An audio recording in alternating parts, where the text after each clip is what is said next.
I had Anybody have the Cowboys breach? I have the Cowboys. I'm glad I have the Cowboys. I'm fine with it. Well, and I stuck with my pick. The Cowboys are now the number 3 team in the power rankings. Breach. The Cowboys are the number 3 team in the power rankings. Who should be? Look, Pete, here's my question. Breach pot. The refs bailed them out on Saturday. I am the number 1 Cowboys defender in the world. I am breach bot 3000. But look, if they had lost on Saturday, that would have been 3 straight losses. If you want to move the Cowboys up a spot or 2, I get it. But 6 spots to number 3? What? What is going on here? To Jerry Jones? Here's why. How much did he pay you? Okay, you keep talking about, everybody talks about the end of that game. What about the stupid tripping penalty that didn't really happen? The game would have been over. We would have never had that stuff happen at the end of the game.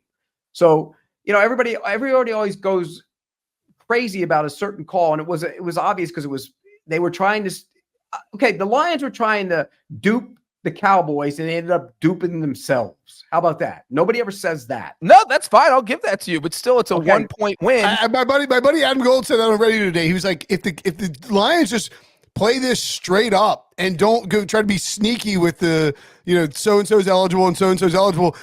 If you just run the play where you've got Taylor Decker, like you're just like Taylor Decker's eligible, we're not being sneaky. The Lions are still not looking. I mean, the Cowboys are still playing defense against Amon St. Brown and Sam Laporta. Like they're not looking for the linemen. There was no need for that. For that. Plus, it was announced that Skipper was the eligible player, so the Cowboys obviously didn't think that Decker was eligible.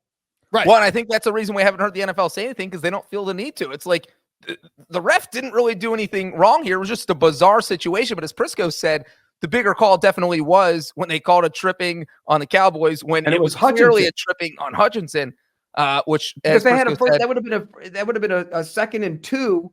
Well, who knows? Maybe there wasn't a 15-yard penalty because it was tripping, so it knocked him back 15 yards, and then he threw it, which was dumb to begin with. Yeah, I was going to say, it's Mike McCarthy, so let's not say that it would have been a lock to be over, because maybe he calls a pass play on 3rd and 2. No, he would have run the ball again, and then they would have got a first down, and the game's over. It wouldn't even come down to that situation. So how concerned are you? And look, the guy's got a Super Bowl win. He deserves credit for what he's done in Dallas this year. I know he's your boy. I'm not dragging him. I'm saying Mike McCarthy tends to get conservative in the playoffs. How concerned are you with Mike McCarthy? Not. This is Dak's a different guy now. I mean, they could throw it around. No, I'm not. How dangerous are the Cowboys? Conservative how, by the way, with you're talking about in Green Bay when he was in Seattle and he kicked the field goals. And you know what? If it doesn't come down to this stupid onside kick, he wins the damn game. He did it right. That's the game you won. Catch the onside kick and the game's over. So the strategy worked. What didn't work is the moron who touched the onside kick. Fair. Which game are we talking about? When Martellus Bennett was every analytics. The NFC title game. The NFC title game. Anybody goes back, the analytics guys all go back. Oh, if he hadn't kicked the field goals, he would have won the game. He's in a position to win the game, but all he has to do is recover an onside kick. So did the analytics work of kicking those 2 field goals? Of course they did. Well, he lost, so no. I'm just kidding. I do think that Mike McCarthy, by virtue of some of the losses and look, Sean Payton didn't catch the same crap, but because he's just sort of a different approach as a coach. But if you look at some of these losses, like the Saints had those 3 just insane losses back to back to close out Drew Brees' career, and then the Packers had sort of the same thing, just 3 insane back to back losses, like with Rodgers in the playoffs. Sometimes playoff games, and I think McCarthy stuff is compounded by the final plays against San Francisco the last 2 years, which haven't necessarily. The first one with the Dak run, and they didn't have the time. That one's a little bit like the Lions and the 2-point conversion stuff. Last year with the Zeke snap, that was just they weren't going to win the game. By the way, we we're giving crap for guys kicking field goals.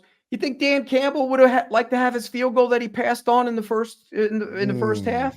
At the end of that game, would any of that other crap have mattered if he had kicked the field goal when he needed to kick the field goal? Or how about you kick the extra point when you're on the 7-yard line? Yeah, that was another issue. I mean, and the situation Briscoe's talking about is the 4th and goal from the 4-yard line. It's not like this was the 1 or 2.